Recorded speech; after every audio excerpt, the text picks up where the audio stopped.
"He's here," she whispered, lips curling like a snake. "Either he stays, or I don't."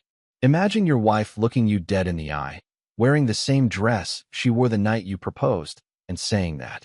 Not with guilt, not with regret, but with glee, like she just pulled off a prank at your funeral.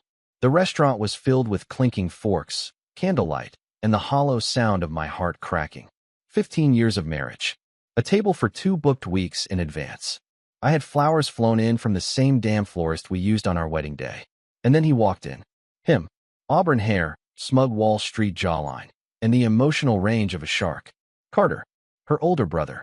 The man who'd snaked his way into my company, promised me a deal, stole proprietary data, then testified against me in the lawsuit that cost me my company, my license, and my name.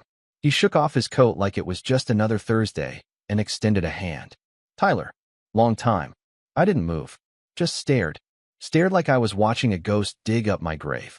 "Angela, my wife," sighed dramatically, like I was embarrassing her.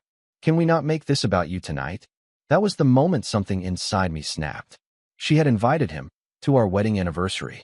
Behind my back. Told the waiter it was a party of 3. And the kicker? Told me in the car, 5 minutes before we walked in, that she might not come unless he did. I should have left right then. But I didn't. Maybe because I needed to see how deep the rabbit hole went. Or maybe I was still clinging to the idea that the woman I married wasn't a complete manipulative monster. So I sat. Not a word was spoken for the first 5 minutes. Carter ordered a $300 bottle of wine. She didn't flinch. I excused myself to the restroom and just stared at my reflection, knuckles white against the sink. I was halfway through rehearsing what I should say when I saw the text. Angela had left her phone on the table. It lit up. "He still doesn't suspect anything," smirking face. The message was from a name I didn't recognize. T. Another message came in seconds later. "Can't wait to see you after. Want you in that black set again, fire." My blood turned cold. My ears started ringing. I pushed open the restroom door and saw them both laughing, her and Carter, as if I didn't exist. I took the long way around the table, just to see the screen for myself. Still open. Still glowing. Still mocking me. She looked up, caught my stare, then, without missing a beat, snatched the phone and said, "You really need to stop reading into things." Into things. Into things? She had just invited the man who wrecked my life to dinner and was texting some guy named T about lingerie while I was paying for the wine. I didn't explode. I didn't scream. I smiled. Because this wasn't just betrayal. This was war. And I was done playing defense. I leaned back in my chair, my smile calm, my heart anything but. Angela poured herself another glass of wine, like nothing had happened, like we were just 3 old friends catching up. Carter made some half-assed comment about the food, but I didn't hear it. All I could think about was that message. He still doesn't suspect anything. I watched her. The way she batted her lashes, the way her laugh was half a performance, the way she tucked her phone away so delicately, like it hadn't just detonated the last ounce of trust one had left in her. I picked up my fork and started cutting into the steak I couldn't taste. She took that as a signal that everything was fine, that I'd bought her lie. Again. "You're being weird," she said casually, sipping the wine. "Are we gonna talk, or are you just gonna sulk all night?" I kept my voice low. "Who's T?" Her hand froze midair. A second too long. Then she snorted, like I'd asked her who invented string cheese.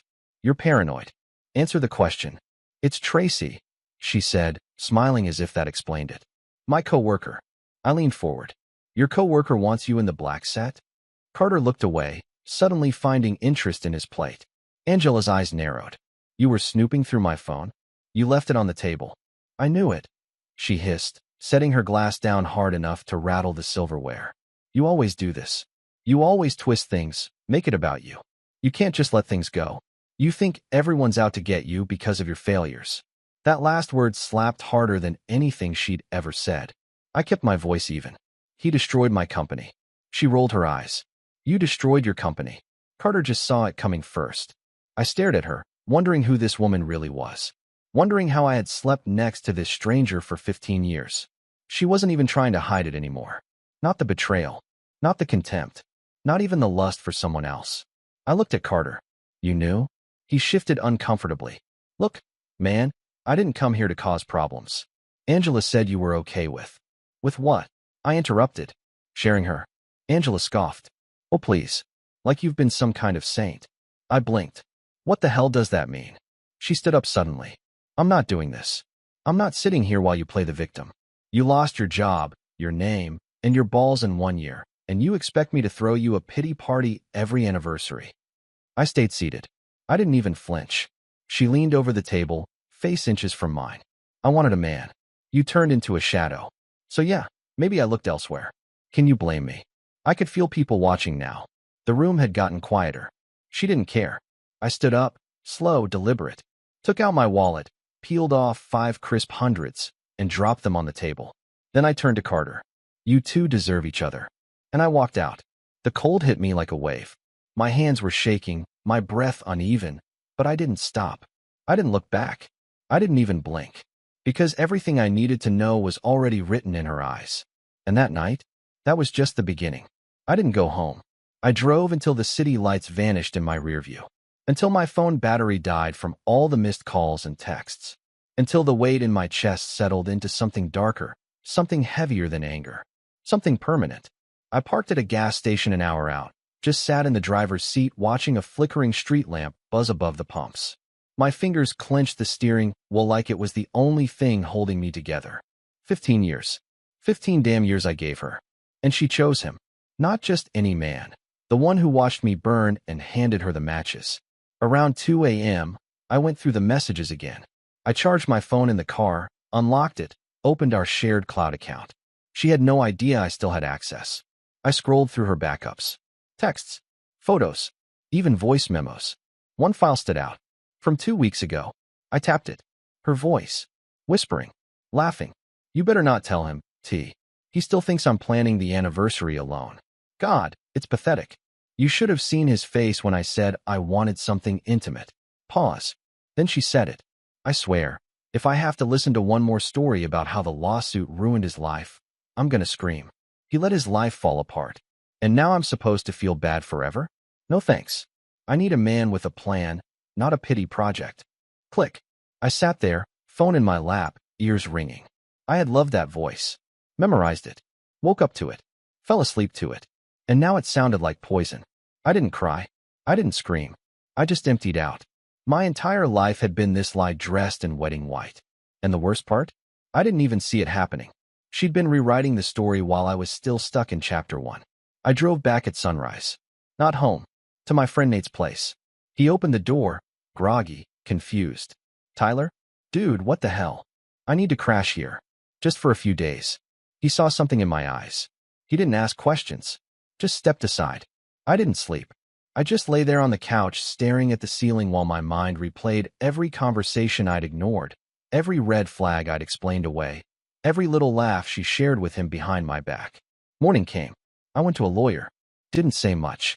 Just handed over the facts. Showed the messages. The voice recording.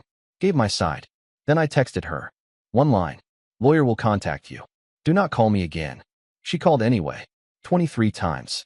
Then the texts changed tone. We need to talk. Tyler, don't do anything stupid. I didn't mean it like that, okay? Are you really throwing everything away over one night? It didn't mean anything. You're being dramatic. That one almost made me laugh. Dramatic. Like I'd tripped over a coffee table and spilled my marriage on the floor. Then finally, you'll regret this. No, I wouldn't. I already regretted staying this long. She showed up 2 days later. I heard the knock while Nate was out grabbing groceries. I knew it was her before I even looked through the peephole. Only she would knock like she owned the place, like she expected the door to open just because she was on the other side. I opened it a crack. She tried to push her way in. Don't, I said, holding the door steady. Seriously, she scoffed. You're hiding at Nate's like a little boy? Grow up, Tyler. I stared at her. Hair perfect. Lip gloss like nothing had happened. She came dressed like she was going to brunch with a friend, not begging her husband not to leave her. You brought Carter to our anniversary, I said. You lied about it. You texted another man while I was in the bathroom, then called me pathetic 5 minutes later. She rolled her eyes. You're being dramatic. Again. You invited the man who destroyed everything I built, and told me if he didn't come, you wouldn't show up. What kind of wife does that? Her eyes flashed. The kind who's sick of babysitting a man stuck in 2018. Do you even hear yourself? You haven't moved on from your precious company. You think your pain gives you the right to drag me through it every single day. I said nothing. Let her words hang in the air like smoke. You used to be someone, Tyler, she continued. Now, you're just a shell waiting for someone to feel sorry for you. You used to love me, I said quietly. She laughed. I used to believe in you. That's not the same thing.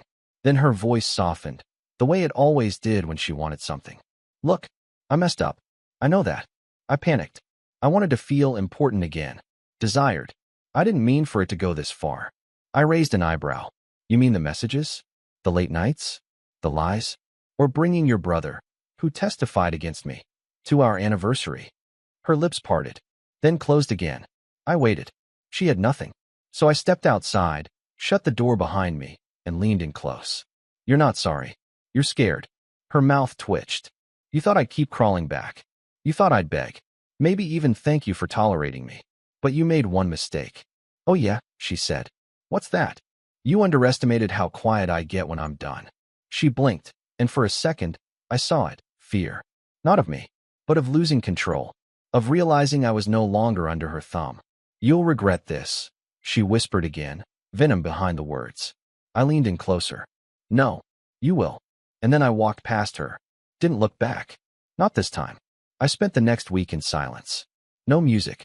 No calls. Just the rhythm of rebuilding what she tried to crush.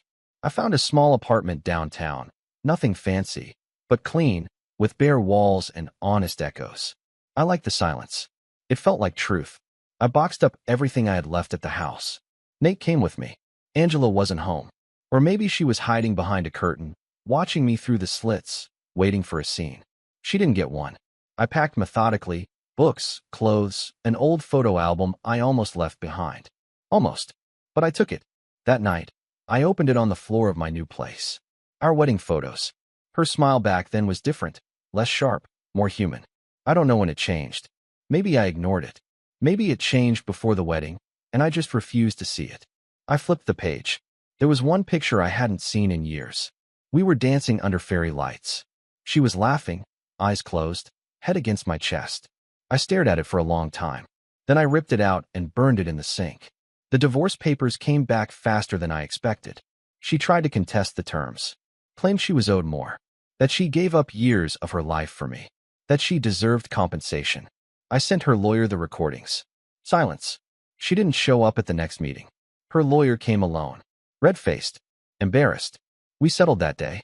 A week after that, I got a message. Not from her. From T. I almost ignored it. But curiosity got the better of me. Didn't know she was married. Sorry, man. She said you were separated. I laughed out loud for the first time in a month. Of course she did. Don't worry, I replied. You're not the first thing she lied about. He didn't respond. Good. I started running again. Every morning, before sunrise. I ran until my lungs burned, until the memories blurred behind the rhythm of my feet. Nate joined me sometimes. Sometimes not. Either way, it helped. One morning, after a long run, I sat on a bench near the pier. The sun was just rising, casting gold over the water. I watched the waves. Let myself feel it. All of it. The loss. The betrayal. The shame. The strange, twisted freedom. Angela had destroyed the image I had of my life. But in the ashes, I found something she never gave me. Peace. 3 months passed. I stopped checking her social media. Stopped rereading old messages. Stopped wondering who she was with or if she missed me. The truth was, I didn't care anymore. And maybe that was the real closure. Not some dramatic apology or final confrontation. Just waking up one day and realizing I felt nothing. I poured myself into work. Started freelancing, consulting, small companies at first, then bigger ones. My name, the one she said I'd never recover, started circulating again. Clients didn't care about my past, only results. And I delivered. One afternoon, I got a call from a startup founder who wanted me as a partner. He had no idea who I was 6 months ago, and he didn't care. He liked my pitch, my vision. Said I sounded like a man who'd been through fire and walked out sharper. He was right. We signed the paperwork the same day. Later that night, I opened a bottle of whiskey I'd been saving. Sat on the balcony, watched the city hum below me. For the first time in years, I didn't feel like a man clawing his way out of a grave. I felt like someone who had nothing left to prove. Then I got another message. Angela. No name, no picture, Just a number I recognized instantly. I stared at it for a long time before opening. Saw the news. Congrats on the new company. Proud of you. No apology. No explanation. Just a gentle little hook, meant to remind me she was still there. Still watching. Still trying to be part of the story. I didn't respond. 3 days later, another message. I miss talking to you. Then, I made a mistake. T was nothing. He ghosted me 2 weeks later.